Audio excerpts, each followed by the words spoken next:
Hi friends, అందరికీ నమస్కారం అండి. ఇప్పుడే అందిన వార్త రాష్ట్ర ప్రభుత్వ ఉద్యోగులకు సంబంధించి నేడు తాజా సమాచారం. వీడియోలో వచ్చేసి 2-3 అప్డేట్స్ అయితే రావడం జరిగిందండి. వీడియోని చివరి వరకు చూడండి. తేదీ చూసుకున్నట్లయితే జూన్ 23వ తారీఖు అండి. సో మొదటిసారిగా ఛానల్ వస్తే తప్పకుండా సబ్స్క్రైబ్ చేసుకోండి. చూస్తున్నారు కానీ లైక్ చేయడం మర్చిపోతున్నారు అనమాట. సో వెంటనే లైక్ చేయండి. ఉద్యోగులకు సంబంధించి ఏ చిన్న అప్డేట్స్ తెలియడం జరుగుతుందండి ఉచితంగా.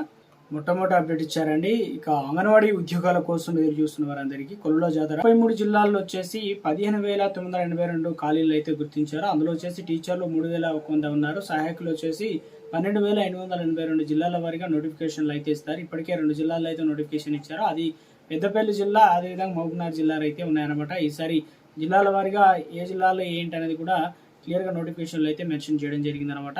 సో జిల్లాల వారీగా అయితే నాకు కలెక్టర్ల ద్వారా అయితే నోటిఫికేషన్ అయితే ఇవ్వడం అయితే జరుగుతుందన్నమాట. ఇక ఉద్యోగులకు సంబంధించి మరో అప్డేట్ అయితే ఇచ్చారండి. తెలంగాణ సాంఘిక సంక్షేమ గురుకుల విద్యా సంస్థల సొసైటీ పరిధిలో డిగ్రీ కాలేజీల్లో లెక్చరర్ల పోస్టుల కోత మొదలైందని చెప్తున్నారు. ఎందుకంటే విద్యార్థుల సంఖ్య ప్రకారం మాత్రమే లెక్చరర్ల సంఖ్య పరిమితం చేయాలని సొసైటీ అనేది ముఖ్యంగా భావిస్తుందన్నమాట.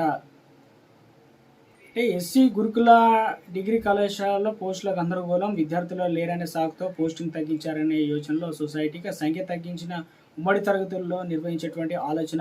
మొత్తానికి 287 డిగ్రీ లెక్చరర్ పోస్టులు అనేది కోత విధించబోతున్నారంటూ అప్డేట్ అయితే ఇచ్చారండి. 20,000 పోస్టులతో కొత్త నోటిఫికేషన్ ఇవ్వాలి. మహేశ్వర్ రెడ్డికి పోలీసు కానిస్టేబుల్ అభ్యర్థుల వినతి పత్రం అయితే అందజేశారు.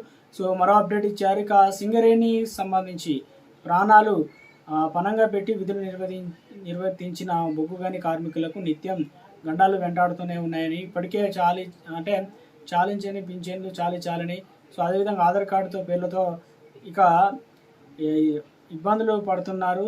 చాలా ఉన్నట్లు స్పెషల్గా ఇక ఇంటెన్సివ్ రివిజన్ పేరుతో మరో పిడుగు నెత్తిమీద పడిందని అంటున్నారు. విశ్రాంత సింగరేణి కార్మికులకు SIR దెబ్బ అనమాట. 1,00,000 వరకు మారుపేరు కార్మికులకు ఓట్ల గల్లంతు. 20 ఏళ్లలో దాదాపు 80,000 మంది పదవి విరమణ, 2002లో ఓట్ల జాబితాలో మారుపేరు తిప్పాలంటూ సో అప్డేట్ అనేది ఇవ్వడం జరిగిందనమాట. ఉద్యోగులకు సంబంధించి ఏకంగా 20% DA అనేది పెంచారనమాట.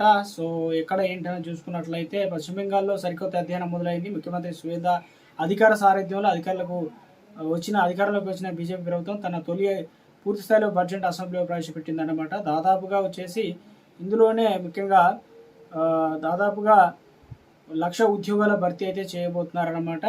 దీంట్లో 33% ఉద్యోగులు మహిళలకు కేటాయించున్నారు. దీంతో పాటు విద్యా వ్యవస్థను బలోపేతం చేసేందుకు 50,000 పోస్టుల భర్తీ అనేది శాంతి భద్రత ఇక రక్షణ, అదేవిధంగా 20,000 పోస్టుల పోలీసు ఉద్యోగాలు, 20% మేర DA పెంపు అనేది ఉండనున్నట్లు తాజా ఇక ఉద్యోగాల మొత్తం DA అర్హత 38%కి చేరుకోనుందన్నమాట. సో ఇవన్నీ కూడా ఏడాది అక్టోబర్ తేదీ నుండి అమల్లోకి వస్తాయని చెప్పేసి అప్డేట్ ఇచ్చారనమాట.